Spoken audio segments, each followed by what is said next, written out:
Hola, buenas, ¿cómo están? Estamos en una serie de mensajes que se llama Snapshots y el mensaje que les traigo el día de hoy es cuando Pedro camina de lejos del Señor, que está en Lucas del 22, del 54 al 62. Precisamente en el versículo 54 dice, Pedro le seguía de lejos. Y ese es el snapshot con el que vamos a trabajar esta semana.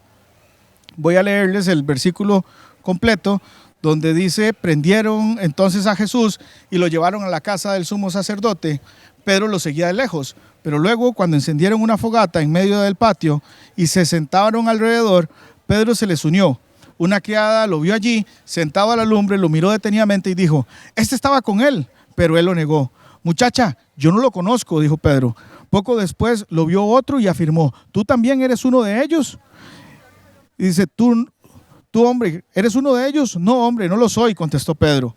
Como una hora más tarde, otro lo acusó y dijo, seguramente este estaba con él, miren que es Galileo. Hombre, no sé de qué estás hablando, replicó Pedro. En el mismo momento en que dijo esto, cantó el gallo. El Señor se volvió y miró directamente a Pedro. Entonces Pedro se acordó de lo que el Señor había dicho, hoy mismo, antes de que el gallo cante, me negarás 3 veces. Y saliendo de allí, lloró amargamente. Entonces, básicamente, lo que quiero hablarles de este snapshot es qué es lo que nos hace a nosotros alejarnos de Jesús, qué es lo que nos hace a nosotros alejarnos de Dios. ¿Cuáles son las circunstancias de la vida que nos alejan de Él? Y quiero tocarles el punto número 1. Creo que el punto número 1 es no aceptar la voluntad de Dios. Ya en versículos anteriores, ya Jesús le había dicho a Pedro que lo iba a negar, pero Pedro como que no quiere creerle mucho al Señor de lo que viene, y aún así cuando Él lo niega, en medio de su falsa determinación, Él dice que si tiene que ir con Él a la cárcel o si tiene que ir con Él a la muerte, Él lo va a hacer, dice Pedro. Pero el Señor sabía que lo iba a negar. Entonces, no aceptar la voluntad de Dios, muchas veces eso es lo que trae a nuestra vida. Es enojo, es frustración. ¿Por qué? Porque, a ver, ¿cuántos de nosotros hemos puesto peticiones delante del Señor que a lo mejor no se cumplen? ¿Cuántos algunas veces, principalmente con la parte de la salud, alguien está con una situación de salud delicada, oramos, ayunamos, declaramos sanidad por esa persona, hacemos cadenas de oración y esa persona no se sana? Y peor, si esa persona se muere. Y muchas veces decimos, Señor, ¿qué es lo que hice mal? ¿Qué es lo que estoy haciendo mal? Y entonces sentimos que el Señor no nos escuchó o nos decepcionó, y poco a poco, sin darnos cuenta, vamos dejando de orar, de leer la Biblia, de estar haciendo lo que normalmente hacíamos, que era pasar tiempo con Él, sino que ya dejamos de congregarnos y dejamos de asistir a la iglesia como teníamos de costumbre, y después ya nos damos cuenta que por total ya no tenemos una relación con Dios. Estamos caminando de lejos, tenemos una vida esporádica, nos volvemos cristianos intermitentes, hoy sí, mañana no, dependiendo cómo nos sintamos. Lo que sí es importante es que siempre vamos a ser probados, siempre vamos a ser tentados, por eso necesitamos estar cerca del Señor. Para eso nosotros necesitamos estar sometidos a Él. Y en Santiago nos da un consejo, dice en Santiago 4, capítulo 4, versículo 7, dice, así que sométanse a Dios, resistan al diablo y él huirá de ustedes. ¿Qué es someterse a Dios? Bueno, someterse es aceptar la autoridad y la voluntad de otra persona, generalmente sin oponer resistencia. Eso es aceptar la voluntad de Dios. Entonces, cuando nosotros decimos en el Padre Nuestro, Señor, que se haga tu voluntad en la tierra como en el cielo, es realmente algo de corazón, de tener que aceptar su voluntad, incluso cuando muchas veces para nosotros no tiene sentido. Con esto también quiero decirles de que nosotros necesitamos dejar que Dios sea Dios.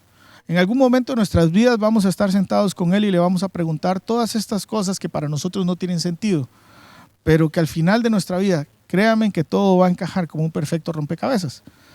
Dejemos que Dios sea Dios, aceptemos su voluntad. Además, de todas formas, no podríamos estar en mejores manos que en las manos de nuestro Creador. Punto número 2. Promesas huecas. Recordamos que Pedro le dijo, Señor, si tengo que ir a la cárcel o tengo que ir a la cruz o a la muerte, yo lo voy a hacer. En 1 Corintios 10:12 dice, por lo tanto, si alguien piensa que está firme, tenga cuidado de no caer.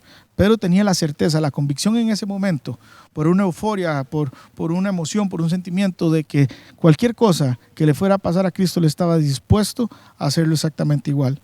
Así que este versículo nos invita siempre a mantenernos alerta, a estar siempre cerca del Señor, para cuando venga la situación difícil, cuando venga la tentación, nosotros podamos mantenernos firmes.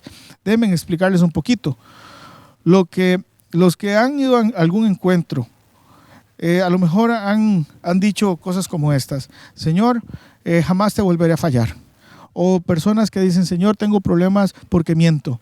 O Señor, tengo problemas porque me gusta el chisme. O Señor, tengo problemas con mis ojos. Veo muchas veces sitios o videos o miro fotos que no debería estar viendo. O personas que tal vez prometen tal vez alguna suma de dinero o algo por realizar algún negocio, y a la hora de la hora se dan cuenta que es mucho dinero y no lo hacen. Todos esos tipos son promesas huecas.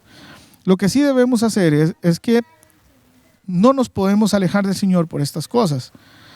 Muchas veces nosotros nos alejamos del Señor más por un orgullo tonto que porque el Señor nos vaya a reclamar, como hay veces pensamos que nos vaya a hacer. Hay veces creemos que el Señor no va a estar dispuesto a perdonarnos y Él va a estar ahí siempre para amarnos, sin importar la condición en la que nosotros lleguemos. Las promesas huecas, como les decía, nos alejan del Señor, y por eso debemos evitarlas. Debemos evitar realizar promesas en medio de alegrías y tristezas, porque las promesas huecas nos alejan del Señor de una forma que nos sentimos que no estamos tan mal para irnos de la iglesia, pero tampoco estamos tan bien para acercarnos al Señor sin culpa. Y esto nos da paso para acercarnos al punto número 3, que es: el pecado es progresivo. Pedro tuvo 3 oportunidades para alejarse de esas personas y no lo hizo. Más bien dice que hicieron una fogata y Pedro se sentó con ellos. Comenzó a rodearse de personas que no eran las correctas. Además, sumémosle a eso de que Pedro estaba invadido por la cobardía, estaba un poco deprimido, no se sentía fuerte, mal al contrario, estaba débil. Todo eso ayudó a que él se viera en una situación donde sabía que podía fallar. Además, a Pedro nadie lo invitó, él llegó solito. El pecado es como el cáncer, el pecado es progresivo. El pecado se extiende rápidamente si no es controlado. Entre más crece el pecado, se requiere más esfuerzo para encubrirlo. Cometa usted el mismo pecado 10 veces y vas a ver que la 11ª vez ya no le va a parecer tan malo, sino al contrario, ya lo comienza a disfrutar. Pedro no se detuvo ni a la primera, ni a la segunda, ni a la tercera vez.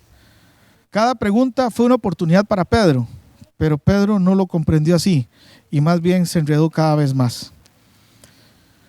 Lo primero que hace el pecado es alejarnos de una relación con Dios. Eso es lo primero que hace.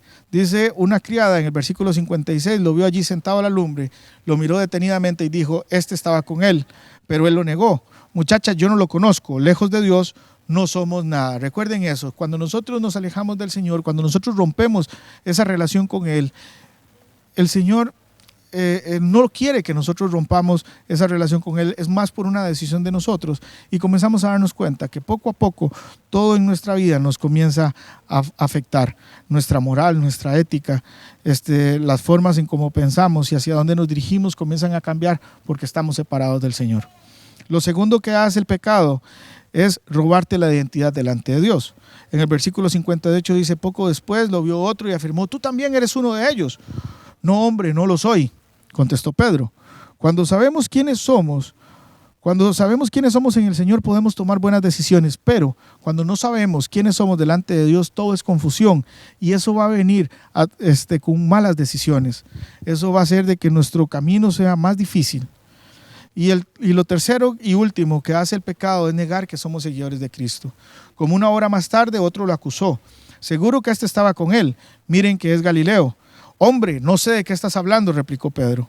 Pedro creía que caminar de lejos calmaría su conciencia mientras salvaba su reputación. En ese momento para Pedro era más importante lo que los demás pensaran de él que lo que pensara Jesús. Y ahí es donde nosotros entramos en un dilema que es un dilema tonto para mí, donde Hacemos cosas para agradar a personas que ni tan siquiera nos importan. Y esas malas decisiones nos llevan a un proceso de perdición que nos aleja realmente de las personas que amamos. En el punto número 4, dice Pedro que recibió una mirada de amor. En Lucas 22:61, el Señor volvió y miró directamente a Pedro. La fidelidad de Jesús va más allá de lo que podamos imaginar. Aunque Pedro negó a Jesús, Jesús no iba a negar a Pedro. En 2 Timoteo 2:13 dice: si somos infieles, Él sigue siendo fiel, ya que no puede negarse a sí mismo. Ese es nuestro Dios. Dios nunca nos va a nosotros a decir que no nos conoce o que nos va a faltar. Él siempre es fiel. Su fidelidad y su amor son grandes y sus misericordias son nuevas cada mañana. Dice que luego Pedro, al ver esa mirada, salió derretido por lágrimas de arrepentimiento. Y el arrepentimiento, a la diferencia del remordimiento, es que el remordimiento a nosotros nos produce un sentido de culpabilidad, pero no produce un cambio, mientras que el arrepentimiento nos lleva a un cambio radical. Así que Pedro se topó con los ojos de Jesús, unos ojos llenos de amor, de compasión, que solamente unos cuantos habían tenido la oportunidad de experimentar. Y entre esos estuvo Pedro.